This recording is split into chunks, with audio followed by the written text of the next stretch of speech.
Hey, it's Michael Douglas. Welcome to another episode of Dr. Pundit, where we talk about music, not medicine. And on this episode, partly because I was born in 1968, hey, great year. That's when I came into the world. Okay, October 13th. Ran across this today. On this day in 1968, May 30th, the Beatles started recording sessions for their, in my opinion, again, people who follow this channel know that they're not my favorite band, but I certainly do have my top albums. I would probably consider the White Album, this is the one they started recording on that day, their most significant album. It's the album I enjoy listening to the most by the band. And, you know, it's truly impossible to call one of the Beatles albums an absolute best. I mean, they're all different. They serve different purposes. Even I, as a casual Beatles fan, know that. And they mark different eras of the Beatles' career. And that being said, so there isn't a best Beatles record. However, one album I think makes it into the top 5 or top 3 of every Beatles listener, and I think that is the White Album, and they started recording it on this day in May in 1968. This album, of course, it's referred to as the White Album. It's their 9th album, self-titled. It's kind of like the Black Album, except that's Black, by Metallica.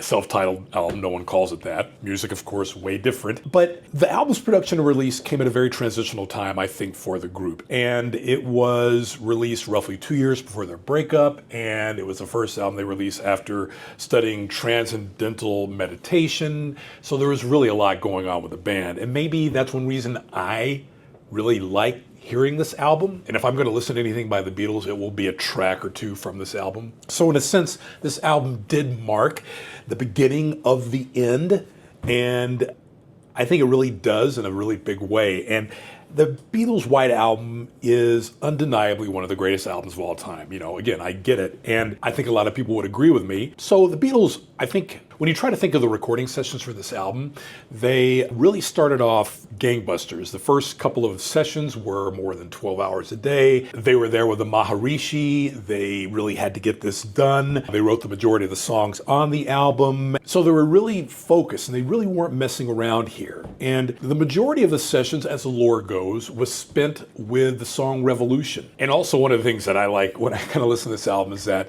again, lore, how much of this is true. You know, the Beatles spent marathon sessions lasting well into the night, early mornings, on multiple nights at the very beginning of working on this project. So I can just kind of imagine them really doing that. And it makes the album, I think, much more listenable. So I guess the album is technically younger than I am because it was released on November 22nd of that year. And the album peaked at #1 on the Billboard 200 albums chart. And it was there for a total of 9 non-consecutive weeks. And that was, again, sometimes I wish I would have been born 20 years earlier to be in college when this album came out, because again, I think it really would have enriched my existence, just living through that very fraught time in the 1960s, the late 1960s especially.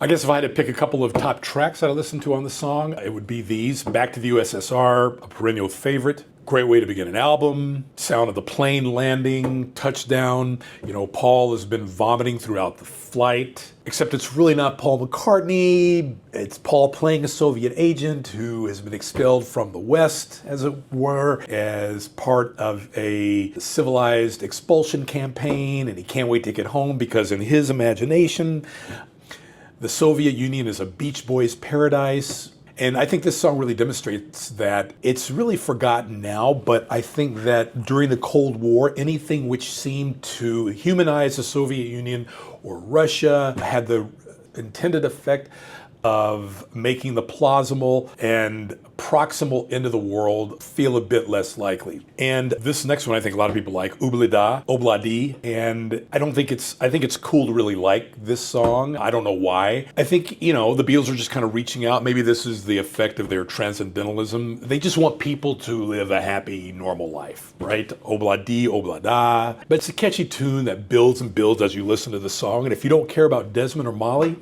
shame on you. So I guess I'll stop there. The Beatles, 1968, released in November of that year, the White Album, started recording it today on May 30th of that year. I'm Michael Douglas. If you like what you see here on the channel, please don't hesitate to like and subscribe. And as the late great Barry White always used to say, let the music play. And I'll see you on the next episode.